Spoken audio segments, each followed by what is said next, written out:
150 days. More than 182 million Americans have received at least one shot, including nearly 90% of seniors and 70% of adults over the age of 27.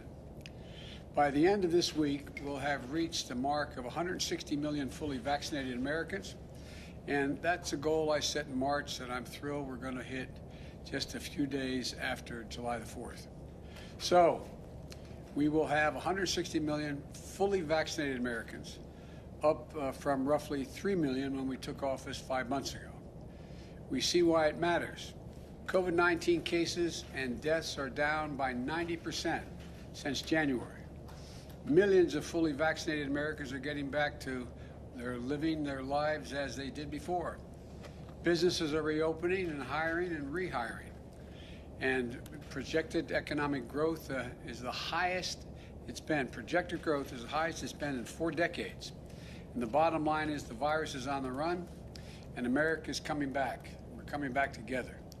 This is one of the greatest achievements in American history, and you, the American people, made it happen. But our fight against this virus is not over. Right now, as I speak to you, millions of Americans are still unvaccinated and unprotected. And because of that, their communities are at risk, their friends are at risk, the people that they care about are at risk. This is an even bigger concern because of the Delta variant. In today's briefing, we discussed how the Delta variant is already responsible for half of all cases in many parts of this country. It's more easily transmissible, potentially more dangerous, and it should be because of reconsideration. And look, let me put it another way. It seems to me it should cause everybody to think twice. And it should cause reconsideration, especially young people who may have thought that they didn't have to be vaccinated, didn't have to worry about it, and didn't have to do anything about it up to now. But the good news is that our vaccinations are highly effective. Fully vaccinated Americans have a high degree of protection, including against this Delta variant. Study after study after study has shown that since early May, virtually every COVID-19 hospitalization and death in the United States has been among the unvaccinated. So if you're vaccinated, you're protected. But if you're unvaccinated, you're not. And you're putting yourself, more importantly maybe from your perspective, your family and your friends at risk. So please get vaccinated now. It works, it's free, and it's never been easier, and it's never been more important. Do it now, for yourself and the people you care about, for your neighborhood, for your country. It sounds corny, but it's a patriotic thing to do. In today's briefing, we discussed how our administration is going to devote the remainder of the summer to a special focus on 5 ways to make gains in getting those of you who are unvaccinated vaccinated. Because here's the deal. We are continuing to wind down the mass vaccination sites that did so much in the spring to rapidly vaccinate those eager to get their first shot and their second shot, for that matter, if they needed a second. Now we need to go to community by community, neighborhood by neighborhood, and oftentimes door to door, literally knocking on doors to get help to the remaining people protected from the virus. Look, equity, equality, it remains at the heart of our responsibility of ensuring the communities that are the hardest hit by the virus have the information and the access to get vaccinated. So, as we shift from these centralized mass vaccination sites where we're doing thousands of people a day, we're going to put even more emphasis on getting vaccinated in your community, close to home, conveniently, and a location you're already familiar with. First thing we're going to do, this includes 42,000 local pharmacies where folks with questions can talk to the pharmacists they know and already have dealt with. These locations overwhelmingly allow you to walk in without an appointment, get the vaccination when you're picking up your prescription or just going in to get your toothpaste or something else you need from a drugstore. Second, my team is going to place renewed emphasis on getting the vaccines to more and more family doctors and healthcare providers, so more Americans can get the shot at their doctor's office from the folks that they know and they trust the most.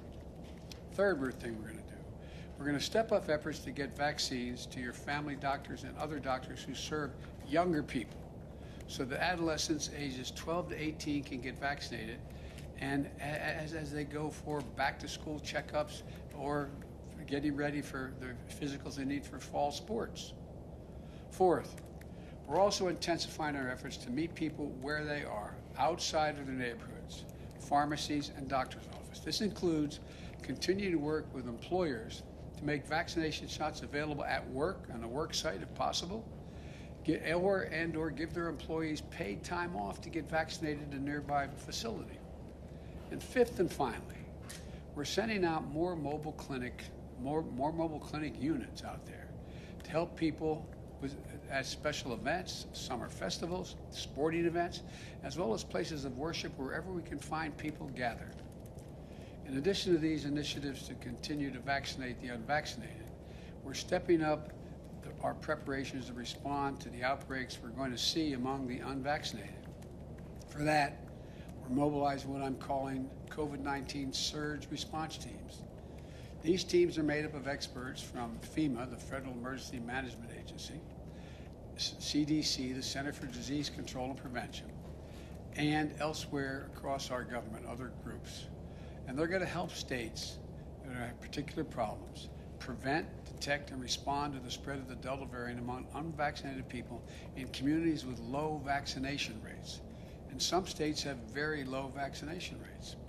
They're going to be able to we're going to deploy things like testing to expand detection of the virus, medicines to help treat the infected, and we're going to provide federal personnel to fill gaps in staffing and technical experts to help investigate outbreaks, because they're going to happen in states with very low vaccination rates. The bottom line is my administration is doing everything it can to lead a whole of government response at the federal, state, and local levels to defeat the pandemic. But we need everyone to do their part. Millions of Americans have already done that. We have to keep it up, though. We have to keep it up till we're finished. Let me close with this. We are emerging from one of the darkest years in our nation's history into a summer of hope and joy, hopefully. Think about where you were last year, where you are today, what you were able to do last year at this time and do today. It's a year of hard-fought progress. We can't get complacent now. The best thing you can do to protect yourself and your family and the people you care about the most is get vaccinated. The best things the community can do to protect themselves is to increase vaccination rates. You can do this. You can do this. Let's finish the job. Finish it together. God bless you all, and please, please get vaccinated.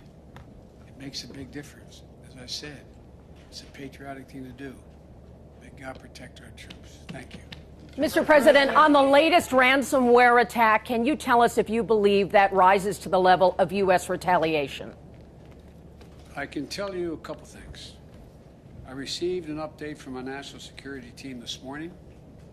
It appears to have caused minimal damage to U.S. businesses, but we're still gathering information to the full extent of the attack, and I'm going to have more to say about this in the next several days. We're getting more detail and information, but that's what I can tell you now, and I feel good about our ability to...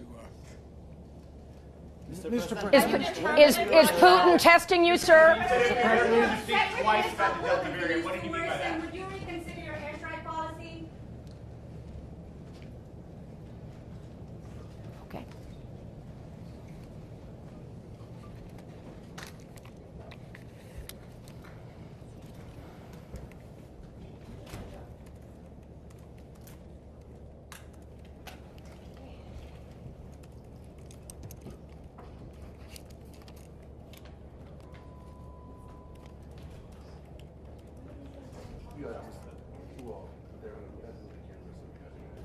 Coming days.